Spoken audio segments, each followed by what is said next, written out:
बदलती है दिल की आवाज। करेक्ट? अच्छा, अभी थोड़ी देर पहले सूट की बात हो रही थी, धीरे धीरे खुलूंगा, मेरी आदत है। अच्छा, सबसे पहले भैया हम लोग सबको प्रणाम किए। एक बचे हुए हैं इस हॉल में जिनको अभी तक प्रणाम नहीं किया गया, मैं उनको प्रणाम करता हूँ। बजरंगबली को, ठीक है। बजरंगबली को प्रणाम करने के बाद ये जो ऊपर उनका बानर सेना है ना, उनको प्रणाम करता हूँ। कहे इतने देर से youth icon, motivational speaker, trainer, इतना बेइज्जती करेगा साला, इतना बोल दिया आप लोग ना, तो ऐसे चढ़ रहा था तो ऐसे पोका रहा था। इतना बोल दिया, मैं क्या बोलूं? इतना बोल दिए, मैं क्या बोलूं? दिमाग खराब। अच्छा, उसके बाद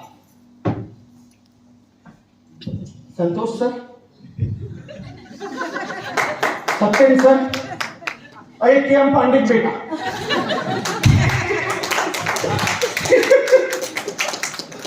बाप का नाम लेना जरूरी है, जिसके हम प्रोडक्ट हैं, जिसके हम प्रोडक्ट है उसका नाम लेना भी जरूरी है। करेक्ट? तो सबको प्रणाम करते हुए, कहते हैं ना कि लोग लास्ट में प्रणाम करते हैं। मैं आज संडे के दिन आप घूम फिर सकते थे, संजय पार्क में जाके पुठा चना खा सकते थे, लड़का लोग को बुढ़िया बाल खिला सकते थे, है ना? किसी मूवी हॉल में जा सकते थे, चौपाटी में बैठ के समोसा, चाउमीन, चाट, फुल्की, मूंगचिला खा सकते थे। लेकिन आप सब इस हॉल में बैठे हैं इतनी देर से, मतलब मूवी भी खत्म हो जाता है 2-2.5 घंटे में, है ना? आप 11, साढ़े 11 बजे से बैठे हैं। इसीलिए मैं अपनी बात शुरू करने से पहले आप सबको भैया एकदम झुक के प्रणाम करूं, ठीक है? आप सबको प्रणाम। अब मैं थोड़ा सा अपनी औकात में आ जाता हूं, ठीक है? कितने हैं जो नए लोग हैं? कितने गेस्ट हैं? क्या बात, एक बार पीछे ले लीजिए सर, वीडियो ले लीजिए। नए गेस्ट हैं, ये हुआ, है ना? शानदार शानदार, एक बार जोरदार ताली हमारे पूरे टॉप लीडर्स और उनके साथ हमारे एडीपी अचीवर्स सभी के लिए। उनका इतना जबरदस्त मेहनत कि एक कान कटाने वाली सौभाग्य मिला। चाहूंगा जोरदार ताली आप सबके जज्बे के लिए।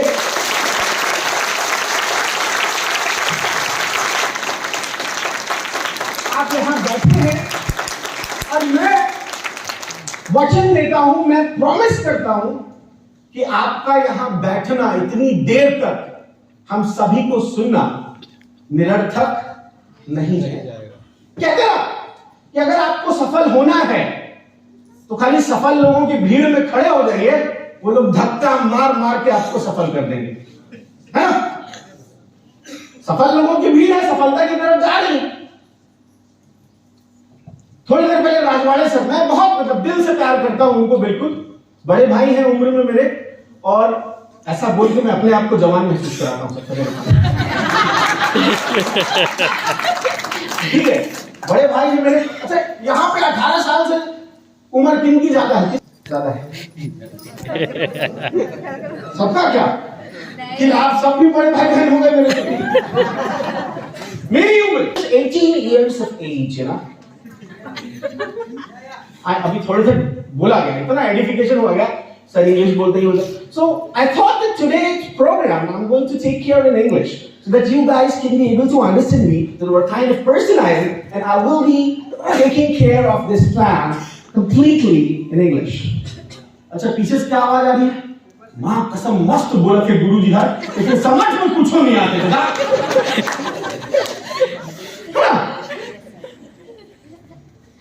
मैं सर गुजिया में भी गुजिया सकता हूँ, छत्तीसगढ़ियों बोल लेता हूँ, अंग्रेजियों, ठीक है।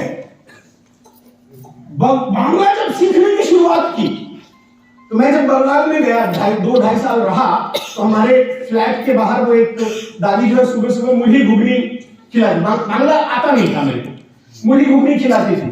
तो उनको बहुत अच्छा लगने लगा, डेली आ रहा है, 30-40 रुपए बिल बना रहा है। तो मेरे से दादी डेली बोले भागलपुरे, कोई है बंगाली है, भागलपुरे भागलपुरे, मैं दिल्ली जाऊं, दिल्ली खाऊं। 5-6 दिन की बात मेरे को बर्दाश्त नहीं हुआ। मैं फिर से बोली दादी भालो करे, मैं बोला ना दादी कितना भाला करिएगा, आप इतना नहीं है भाला करने लायक शरीर। तो फिर उस दिन समझ में आया भालो करे मतलब अच्छा लग रहा है। तो इस प्रकार से मेरी बांग्ला सीखने की शुरुआत हुई। आदमी जन्म से लेकर मृत्यु तक अगर कुछ सीखता रहे ना, जैसे मैं आपको बता दूं दुनिया मेरे बारे में क्या कहती मुझे फर्क नहीं पड़ता।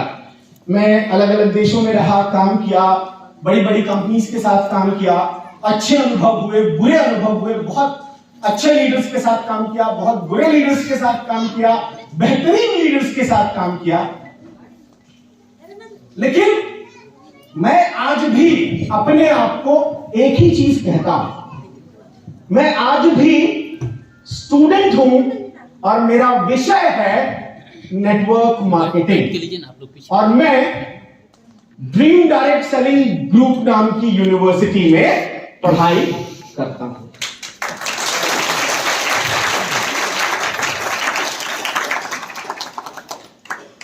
आप सरकारी नौकरी में जाइए, एक पर्टिकुलर क्राइटेरिया रहता है, आपको ये पढ़ना है ना। आप दारू पीने वालों के बीच में बैठिए, उनका ये क्राइटेरिया रहता है। ठीक, जिस जगह आप बैठे हैं यहां पे स्कूल कॉलेजेस के प्रिंसिपल्स, प्रोफेसर से लेके सामान्य व्यक्ति तक बैठ सकता है, और ये ड्रीम डायरेक्ट सेलिंग ग्रुप और ड्रीम वर्ल्ड आपको ये आजादी प्रदान करती है कि हमें सिर्फ आपके अंदर एक क्वालिटी चाहिए, शरीर में खून, दिल में जुनून और सीने में आग। ये है तो आप ड्रीम वर्ल्ड में आप सबका स्वागत। अच्छी बड़ी बड़ी कंपनीज के साथ काम किए। 2011-12 से मैं ट्रेनिंग इंडस्ट्री में हूं, एमवे के साथ वर्क किया, कुछ समय वेस्टिज के साथ वर्क किया, दूसरी और कंपनीज के साथ काम किया। हम लोगों को पता है एक बीमारी है, हम लोगों को एक छोटी सी बीमारी है, और वो छोटी सी बीमारी क्या है, ये आज नहीं, आज हम समझे हम लोग गुलाम कैसे बने। हम भारतीयों को क्या लगता है कि जो बाहर से आता है वो बहुत बढ़िया होता है, ठीक है, जो बाहर से आता है बहुत बढ़िया होता है। एमवे आ गया, बहुत बढ़िया। कोलगेट आया, क्या बोला, अरे बाबू ये तुम लोग क्या गांव देहात के गंवार लोग हो बे, नीम से दातुन करते हो, नींबू डालते हो, नमक डालते हो, कोयला राख से मांजते हो, बोले। और इस प्रकार से कोलगेट हमारे देश में एंटर कर गई, हमको सफेद केमिकल वाला पाउडर से दांत मांजना सिखा दिया। और आज कोलगेट को देखिए, क्या आपके टूथपेस्ट में नमक है, क्या आपके टूथपेस्ट में नीम है, क्या आपके टूथपेस्ट में नींबू है, चारकोल टूथपेस्ट भी बना दिया। समझ रहे? मतलब पहले हमको ही सिखाया कि तुम लोग देहाती हो, और उसके बाद जो जो हमारा मेन था, क्योंकि उनका तो केमिकल है, और वो सारी चीजें हमसे करवा रहे। करेक्ट? ये हमारी गलती है ना, ये हमारी गलती है कि हम बाहर की चीज को नौकरी करेंगे। अब ड्रीम वर्ल्ड में इतना एजुकेशन लेने के बाद भी नौकरी करेंगे तो धिक्कार है फिर आपको। संतोष सर कर लेते, उनके पापा कॉलेज डिपार्टमेंट में थे, नहीं किए। मेरा नौकरी लगा हुआ मेरी रिजाइन मार दिया, ठीक है। सत्येंद्र सर के पास सारा ऐशो आराम था, लेकिन हम लोग कहें कि बिना खाए कि सुबह से भौंक रहे थे ना। आप पैसा कमाए, आपको भी पता है ना, अगर कंपनी में आप 1 करोड़ रुपया देंगे तो 90 से 95 लाख रुपए कंपनी बांट, बचा हुआ 5 लाख रुपए ही कंपनी के पास आता है। तो हम ऐसा काम क्यों कर रहे हैं कि 1 करोड़ आया और 95 लाख दे दें हमको? हमारा मन नहीं करता पूरा 95 दबा के बैठे, और यही दबा के बैठना होता तो 13 साल पहले दबा लिए रहते। आज अगर कंपनी 13 साल से खड़ी है, छाती ठोक के खड़ी है, आपके विश्वास को बना के खड़ी है, तो मैं लिटरली बता रहा हूं भैया, भगवान आप देखे हो नहीं देखे हो, भगवान का ईमानदारी, भगवान का कृपा, दया, करुणा आप देखे हो नहीं देखे हो, एक बार नजर घुमा के एमडी सर और डायरेक्टर सर की तरफ देख लीजिए, और देख लीजिए धरती पे अगर भगवान का रूप होता तो इस प्रकार का होता।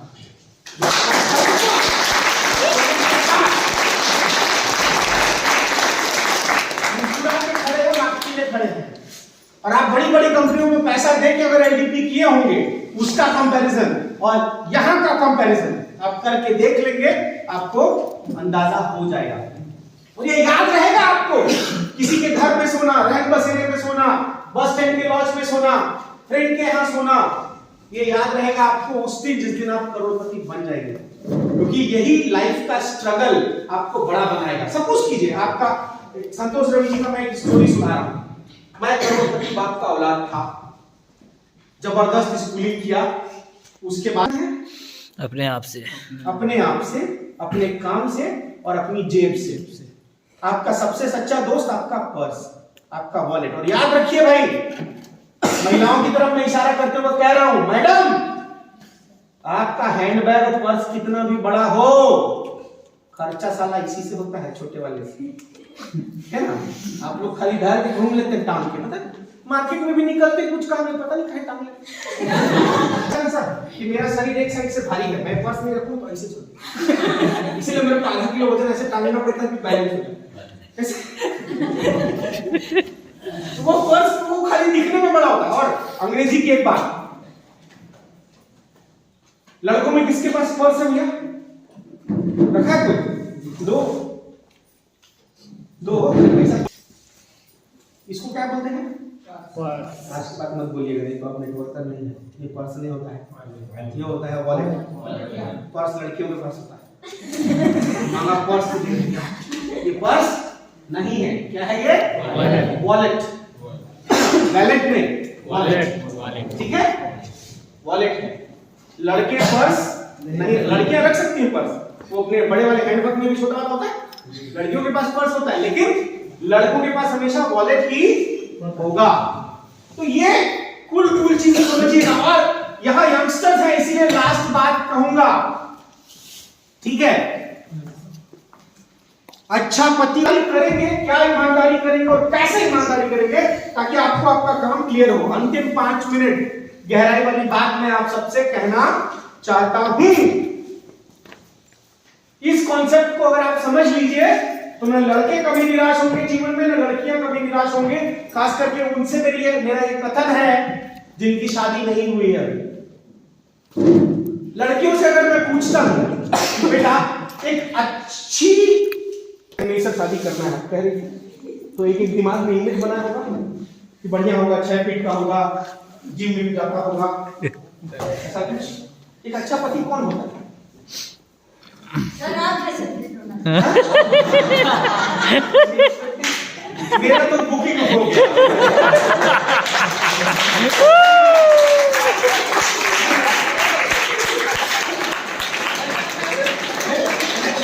मेरा तो बुकिंग हो गया। मेरा तो सर अभी तक तो नहीं प्लान करी हूँ। अरे कुछ तो दिमाग में होगा ना, ऐसा नहीं कि राजश्री चबाता होगा, चाट दांत खोलेगा तो एकदम ऑरेंज कलर का दिखता होगा, है एकदम केसरिया रंग वाला गाना, तो केसरिया तेरा रंग है प्याले, वो दांत केसरी है। तो फिर कुछ तो दिमाग होगा इमेज में। एक अच्छा पति वो है सर जो पत्नी अपनी पत्नी मुझे समझे, मेरे काम को समझे और मुझे हर तकलीफ में सपोर्ट करे और मेरे सपनों को अपना सपना माने। और फिर उसका सपना उसे सपना को छोड़ दे।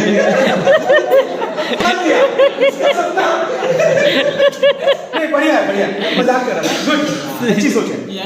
हाँ भाई इधर से बताइए पूरा बताओ विचार सर, गोवा बीच पे दोनों एक साथ बैठ के बियर पिए हैं। मैं अगर गुटखा खाऊं तो वो मेरे को डरता हूं, इसलिए चाह सकते हैं ना, क्वालिटी है भाई, कोई कुछ भी चाहते हैं। बताइए सर, बताइए। और किसी शादी नहीं हुई है? इधर से आप इधर बैठी हैं, बताइए आप कैसा पति चाहते हैं, मतलब क्या क्वालिटी चाहते हैं पति में? बताइए। देखिए बोलने में ये मैं जो सवाल कर रहा हूं ना, ये आपके अंदर का डर और झिझक। आज अगर हम लोग कॉन्फिडेंट नहीं होते, क्या मेरे को झिझक नहीं होगा? पहली बार ऐसे स्टेज पे लेट के मैं बात कर रहा हूं तो बिना इस चीज के टेंशन के कि मेरे में जूते में कहीं छेद तो नहीं, कहीं मेरा पैंट फटा हुआ तो नहीं होता भी तो क्या जो नशा न करता हो कौन? और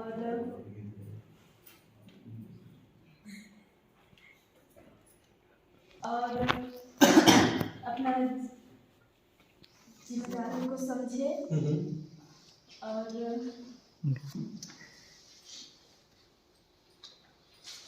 जो सबका ख्याल रखता हो।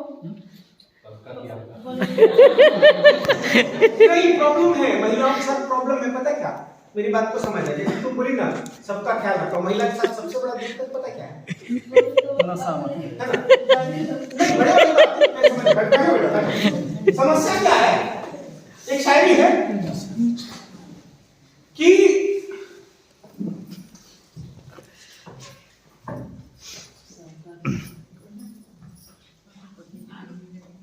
इस जहां में हजारों ख्वाहिशें हैं, इस जहां में वजह इनकी है, वजह इतनी है, उनका एक बसेरा क्यों नहीं है? हजारों ख्वाहिशें हैं इस जहां में, वजह इतनी है, उनका एक बसेरा क्यों नहीं है? और इसी जद्दोजहद में मर रहे रिश्ते हजारों, इसी जद्दोजहद में मर रहे रिश्ते हजारों, कि वो मेरा तो है मगर वो सिर्फ मेरा क्यों नहीं है? बेटा श्रवण कुमार बने, लेकिन वो अपने पति को श्रवण कुमार बनता हुआ नहीं। मेरा बेटा तो मेरे सुने, लेकिन साला मेरा पति भी खाली मेरी सुने, अपनी मां की मत सुने। पॉसिबल है क्या? No sir. पॉसिबल है क्या? मतलब हम चाहते हैं कि मेरा पति मेरा तो हो, लेकिन सिर्फ मेरा हो। फिर ना वो अपनी महतारी से बात करे, ना फिर वो अपनी बहन से बात करे, या मैं जैसा बोलूं वैसा बात करे। हर औरत ऐसा चाहे ये जरूरी नहीं है, लेकिन मैक्सिमम लोगों के साथ ये समस्या होती है। भारत देश में औरत के ऊपर मर्द कभी अत्याचार नहीं करता, औरत के ऊपर पहला अत्याचार औरत ही करती है।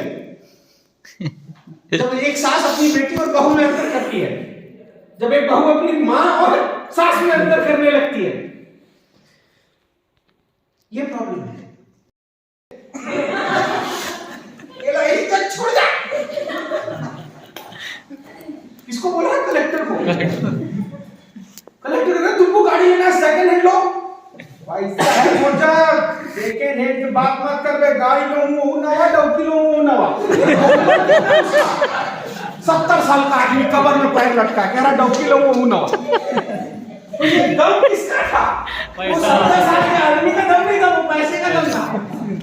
और 70 साल के आदमी को सही में नई बीवी मिल भी जाएगी, उसको पता है साला 3 साल में टपक लेगा इसका पैसा मेरा।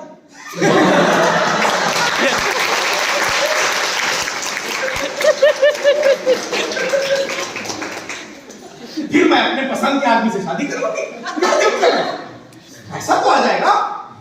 समझ रहे हैं? आजकल लड़कियां इतनी समझदार हो गई बाबू। आजकल तुम जिम में कितना डंबल उठा लो, लड़की जो है ना 6 पैक ऐप नहीं देखती, 6 फिगर इनकम देखती। कितना कमा रहे हो? 1 लाख रुपया बस। तुम ही मेरे मंदिर, तुम ही मेरी पूजा, तुम ही देवता हो। और नहीं किए तो हम चालू हो जाएगी, जोजवार होगा, बिरला सब चालू हो जाएगा।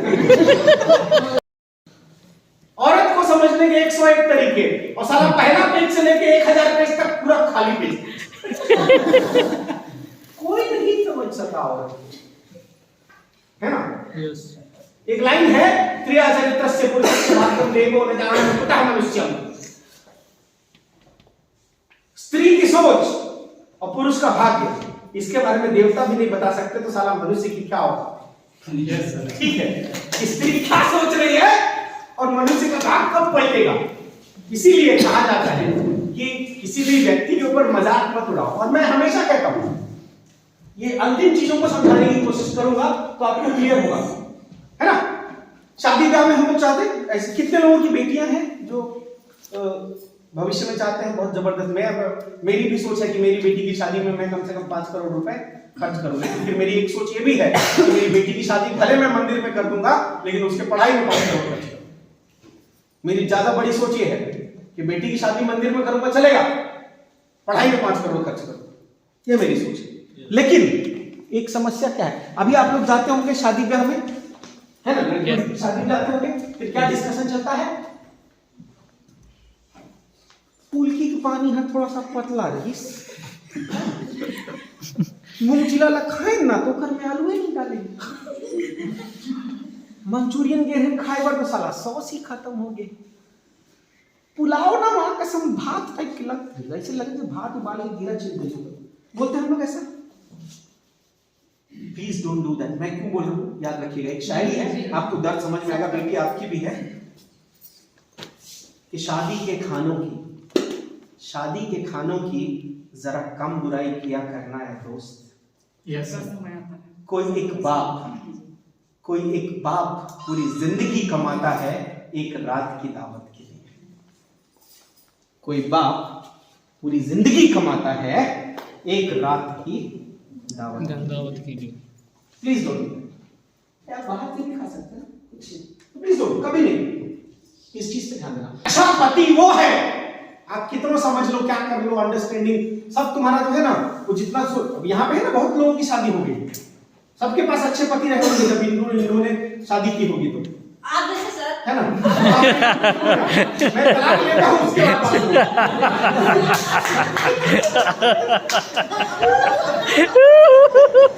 उसके बाद लगता है च्युइंगम तो मिठास खत्म हो गया, आप सारा जीवन यही हो रहा है ना, गलत तो नहीं कह रहा हूँ? नहीं, बिल्कुल सही जा रहा है। होता है। दो सिंपल मैथमेटिक्स है सर।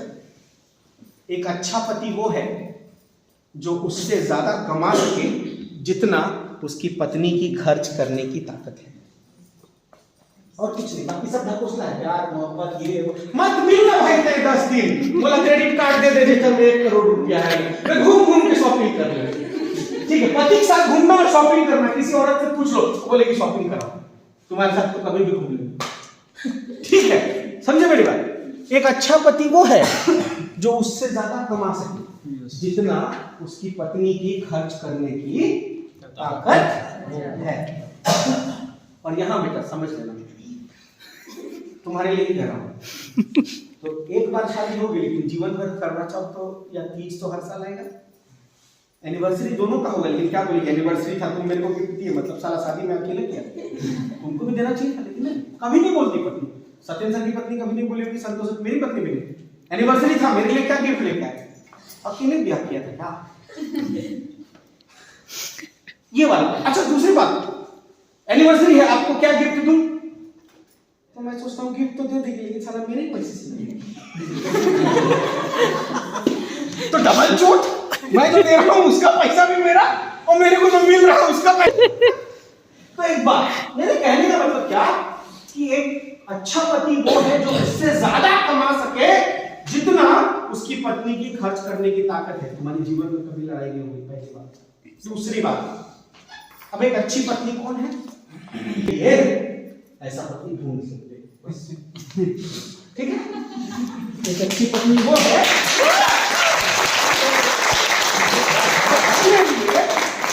ऐसा पति ढूंढ, तुमको जीवन में खाली एक बार प्रयास करना है अच्छा पति ढूंढने का, ये साला जिंदगी भर प्रूफ करेंगे ये, समझना मेरी बात को। तुम्हारे पास अच्छा पति ढूंढने का बहुत सारा साधन है, सावन सोमवार, 16 सोमवार, है ना।